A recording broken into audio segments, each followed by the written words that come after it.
This is Lord Beerus, and unless you want your planet destroyed, subscribe to Geekdom 101. It's even better than pudding. So when we last left the Super manga, Goku directly disobeyed Whis and Beerus and chose to go visit Zeno to set up the tournament between the multiple universes that he had spoken of at the end of the Universe 6 versus Universe 7 tournament a couple of arcs ago. Dragon Ball Super Manga Chapter 28 picks up with the two Zenos playing what can only be described as intergalactic chess, and they have a discussion about the 12 universes. And in this version, things play out slightly different in that the two Omni Kings have already conversed on and decided that they were going to destroy 8 universes and leave only 4 before Goku even shows up to meet with them. So in the manga, Toyotaro chose to really hammer this point home harder than the anime, making sure that we're all aware that Goku is completely not guilty when it comes to the destruction of the universes. So Goku does appear to remind them about the idea of the multiversal tournament, and President Zeno states that he forgot. But the Omni King agrees, and the Grand Priest tells Goku the tournament will begin in 40 hours.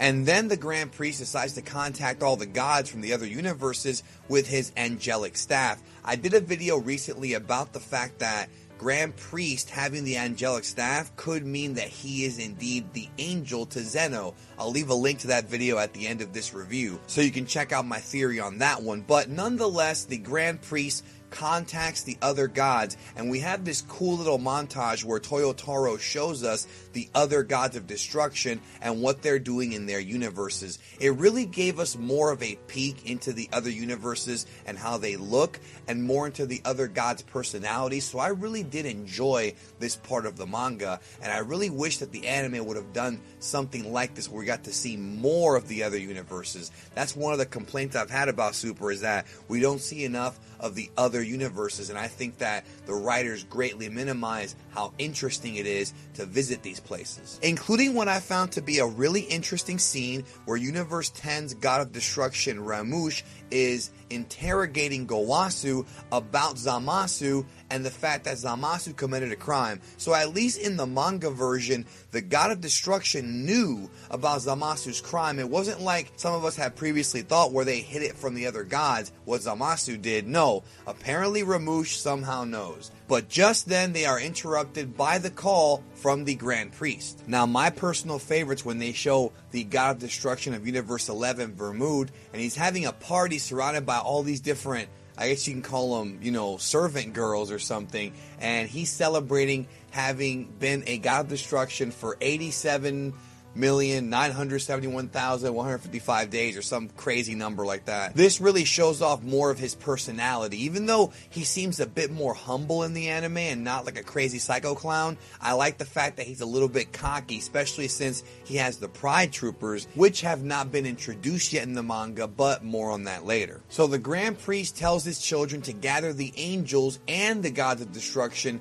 and to meet up at the Zen Palace, but not before Ramush demands Gowasu to not ever tell Zeno about Zamasu and what he did. So a minute goes by and everybody's already ready to go visit, except for the Universe 8 Kaioshin, who, well, he's in the bathroom, presumably taking a dump. But we do see the rest of the Hakaishin, Kaioshin, and angels appear before Zeno, bowing down in respect. Now, I could be misremembering the anime, but I don't recall ever in the anime the gods of destruction questioning why there are now 2 Zenos. I don't remember that being brought up, but in this manga, it is brought up, and I'm happy that it was. People point out why there's a mortal there, talking about Goku, but he's not the only mortal there. Topo is there as well, and Vermouth makes it very clear that he is training Topo to eventually replace him as a god of destruction. So they're already telling us that Topo is really, really strong this early on. And unlike the anime, he's not cloaked. He's visible, he's shown, he's there. So once the missing universe shows up, the Grand Priest gives them the grand announcement of the upcoming Tournament of Power. But just like in the anime, the Zeno of the future never got to see the previous tournament or any exhibition match, and in the anime version this would lead to the Universe 7 versus Universe 9 Zen exhibition match, but that's not the direction Toyotaro took in the manga. Instead, rather than having the mortals fight in the manga, he had all the gods of destruction come together into the ring and showcase a preview of what would become the Tournament of Power Battle Royale. So yes, in the manga version, you don't get the fight between the Dangerous Trio and Gohan, Buu, and Goku, but you do get a rumble, a royal rumble, if you will, amongst the gods of destruction, which I thought was a really, really awesome idea. And I like how Champa admits that he hasn't been training for quite some time. Now, Kitella sees this as a great opportunity to prove who the top god of destruction is, and they really start to hammer home this rivalry between Beerus and Kitella, with Kitella talking trash about how he once defeated Beerus, but Beerus says no, it was just arm wrestling. So in the anime, Beerus also talks about a god of destruction that beat him in arm wrestling, and now we know it is indeed Kitella, at least in the manga version. We can presume it's the same thing for the anime. I don't see that being a major point going forward, but I'm sure if it is covered in the future, we will revisit it and talk about it then. The other gods of destruction blame Goku for all this, and as expected, Beerus ends up catching the heat for it. And apparently we find out that the other gods of destruction already didn't like Beerus because way back, many years before Goku even existed, there was apparently a hide-and-seek contest, and Beerus decided to sleep through it, and as a result of that, he greatly angered the Omni King. So Beerus is a marked man in this exhibition match, and it begins and all the gods of destruction come at Beerus. And this is absolutely awesome. I've criticized Toyotaro's storytelling in the past for the manga, but his action scenes are top-notch, especially when he throws in little bonus fights that weren't in the anime, and this one was very much appreciated as we see Beerus knocking around the other gods of destruction, and Whis explaining to Goku that he's able to do that because he's allowing his body to make the movements versus just overthinking it, which is what Whis has been trying to tell Goku for many chapters. But the Universe 3 God of Destruction, Moscow, manages to trap Beerus, but Beerus powers his way out of it in a very impressive fashion to avoid getting clobbered by the other gods. And there's one really awesome scene where Beerus tricks the other gods into attacking Champa,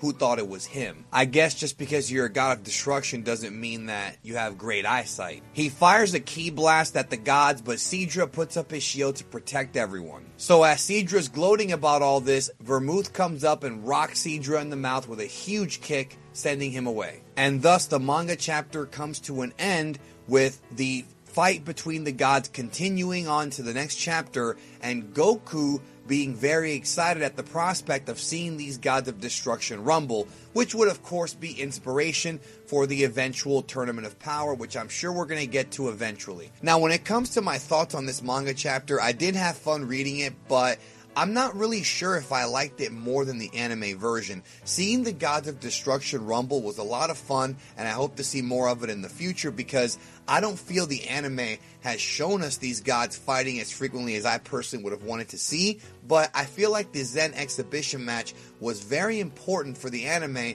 because it established the Universe 9 characters. It gave us a preview of a Goku versus Toppo, I guess, rivalry, which they might still do in the next chapter anyways, but it also introduced the character of Jiren by name when Toppo was bragging about him. So there were pros and cons to all this, plus we got that awesome Majin Buu versus Basal fight, which for all intents and purposes could be the last time we ever even see Majin Buu in that kind of fight. Hopefully not, but you never know. And it's presumed that we are indeed not getting the Zen exhibition matches whatsoever in the manga version of the events.